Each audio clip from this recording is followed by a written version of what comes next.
আসসালামু আলাইকুম প্রিয় দর্শক, আজকে আমরা এই ভিডিওতে জানবো 2026 সালে ভুটানের নাগরিকত্ব পাওয়ার উপায়গুলো কি কি এই সম্পর্কে জানাবার চেষ্টা করব।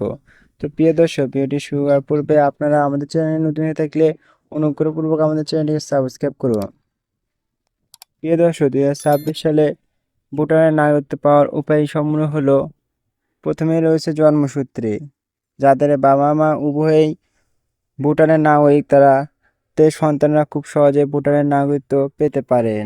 এরপর রয়েছে ন্যাশনালাইজেশন পদ্ধতি। একজন বিদেশি নাগরিক সাধারণত কমপক্ষে 20 বছর বৈধভাবে ভুটানে বসবাস করলে নাগরিকত্বের জন্য আবেদন করতে পারে।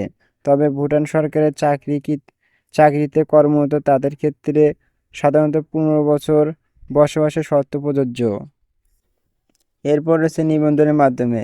যেসব ব্যক্তি 31 ডিসেম্বর 1958 সাল এর আগে ভুটানে স্থায়ীভাবে বসবাস করতেন এবং সরকারি জনগণনা নিবন্ধিত ছিলেন, তারা নিবন্ধনের মাধ্যমে নাগরিকত্বের জন্য এলিজিবল হবেন।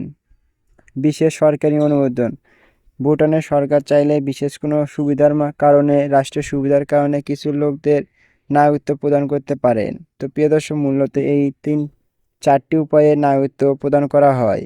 যে কোনো তথ্য জানতে কমেন্ট বক্সে কমেন্ট করুন। ভিডিওটি ভালো লাগলে আমার চ্যানেলটিকে সাবস্ক্রাইব করুন। আজকের মতো ভিডিওটি এখানে শেষ করছি। Thanks for watching this video.